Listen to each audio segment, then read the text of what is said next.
Păi e normal că tragi tare, da. No, și tragi drept și spune când să lași aurile și ți-am spus încolo.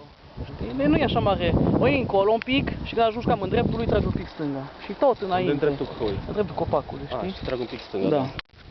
Hai. Lasă aurile, fugi! Fugi! Fugi, fugi, fugi, fugi, fugi, fugi! Stânga, stânga, dreapta, dreapta, dreapta, dreapta, dreapta, dreapta, așa, și tot înainte, tot înainte.